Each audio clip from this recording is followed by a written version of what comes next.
Hello everyone, I'm going to be showing you how to find altitudes using Geogebra, which is an awesome online source that is free. This is aimed toward middle school math. And then here shown I have an acute triangle, which is super cute because it is easier to find the altitudes of an acute triangle just because they're all interior. And then here shown is the orthocenter. And then here's an obtuse triangle, and as you can see, here's the triangle and here's the altitude way over here, which can be really tricky because you do have to extend the base. So what is an altitude? An altitude is a line that passes through a vertex of a triangle and meets the opposite side at right angles. So here we have a right angle, here we have a right angle, and here we have a right angle, even though that's not shown. And a triangle has 3 altitudes always, no matter what type of triangle it is. And an interesting fact is that the 3 altitudes always pass through a common point called the orthocenter, which is right here. And in the obtuse triangle, the orthocenter is going to be not inside the triangle. So that's where it gets tricky. And so that is how Geogebra can actually help out a lot with that. So here I let it load. The first thing you're going to want to do is take off your axis. Take off your grid by right-clicking that. I'm going to be creating a triangle by clicking polygon. So I'm going to have A, B, C. So here's my acute triangle. The first thing that I'm going to want to do is create 3 lines. I'm going to go A to B, B to C, A to C. And these lines are basically just extending the base, which is super important when finding the altitudes. And so you can go ahead and dot these lines because that can kind of make it easier.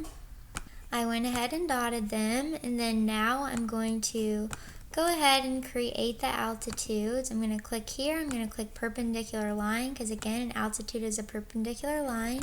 So we're going to do the opposite of the vertex. And so there it creates the altitudes. It's a good sign that they're all connecting here because that's actually our orthocenter. And then we also want to make sure that these are segments, not lines, because an altitude is a line segment, not just a line. And so this is important. And then we also need to create an intersection right here.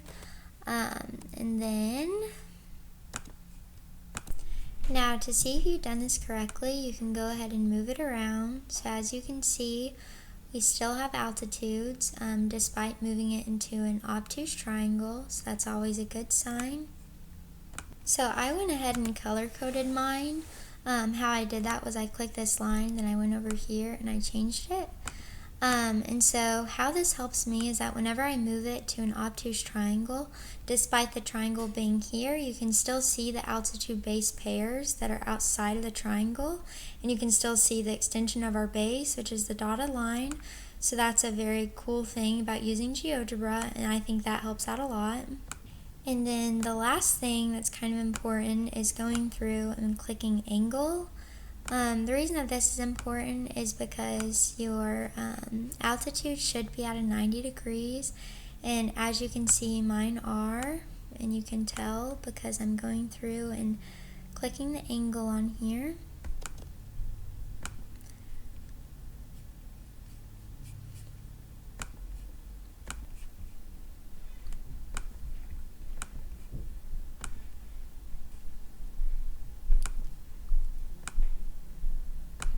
So here we have 3 90-degree angles, and I did do a point wrong here, but I fixed it. So this should be what your final result looks like.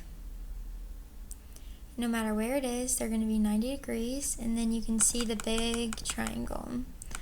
So that's always super cool. Oh, very big. Very big. So yeah, that's the cool thing about Geogebra.